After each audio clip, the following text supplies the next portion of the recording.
అబ్బో ఇక్కడ కేజీ చీరలు కొంటే అర కేజీ చీరలు ఫ్రీ అంట. మంగళ్య షాపింగ్ మాల్, కేజీల్లో సేల్, టన్నుల్లో ఆనందం. మేడం, జడ్జి హోదాలో సికింద్రాబాద్కి వచ్చారు, ఎలా అనిపిస్తుంది?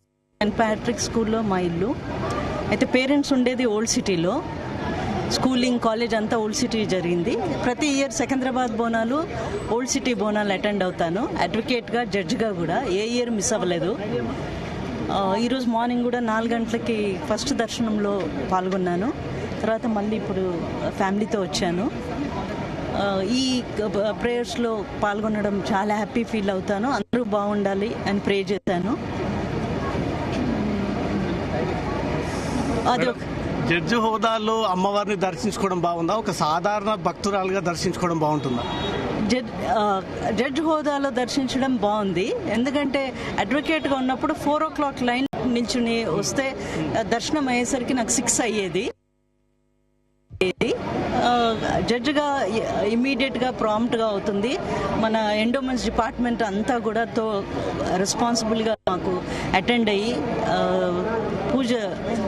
పూజలు జరిగేటట్టు కంఫర్టబుల్గా చేస్తారు. ఉన్నప్పుడు ఎన్నిసార్లు దర్శనం చేసుకున్నారు madam? Every year, almost every year. ఒక 10-15 years నుంచి ఇక్కడ, అంటే మీరు లోకల్ కాబట్టి. నేను లోకల్ గా, మీ ఏరియాకు ఇక్కడ ఉన్న అనుబంధాన్ని మర్చిపోలేకపోతున్నారా మేడం? అంతేనా? అంతే. నేను ఇక్కడ ఉన్నాను కాబట్టి.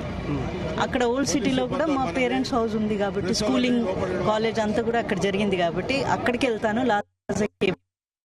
ఇక్కడ సికింద్రాబాద్కి వస్తాను. అడ్వకేట్గా ఉన్నప్పటి నుంచే ఇది ప్రాక్టీస్. ఏం కోరుకున్నారు మేడం అమ్మవారిని?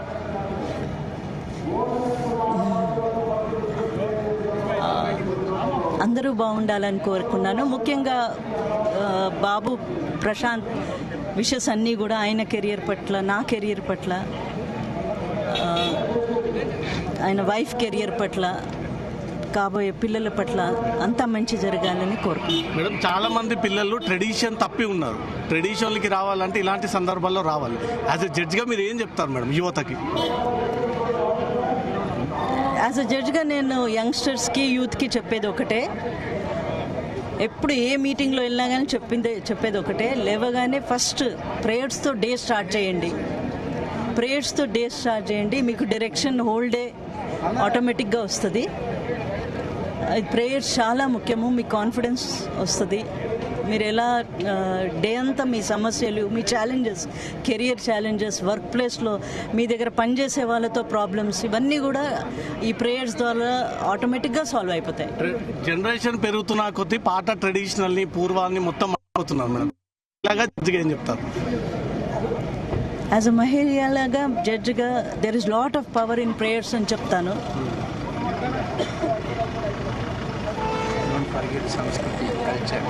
డోంట్ ఫర్గెట్ కల్చర్ అని చెప్తాను.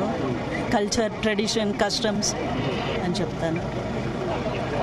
With prayers what is pre return can be rewritten అని చెప్తాను.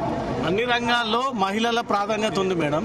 జ్యుడిషియరీ దాంట్లో కూడా ప్రాధాన్యత ఉంది మేడం. మహిళలకు ఇబ్బంది లేకుండా ఎంట్రీ అవ్వడానికి ఇష్టపడుతున్నారా? ఎలాంటి ప్రాబ్లం లేదు. కష్టపడే వాళ్ళకి ఈ ప్రొఫెషన్ చాలా బాగుంది. లీగల్ ప్రొఫెషన్లో హార్డ్ వర్క్ చేసి, కమిట్మెంట్తో, డెడికేషన్తో కష్టపడిన వారికి తప్పకుండా సక్సెస్ ఉంది. జడ్జిగా మీరు బెంచ్ పైన కూర్చున్నప్పుడు మర్చిపోలేనటువంటి ఒక సన్నివేశాన్ని ఏమైనా గుర్తు చేస్తారా madam? Right, thank you. Right, Secunderabad బోనాలకి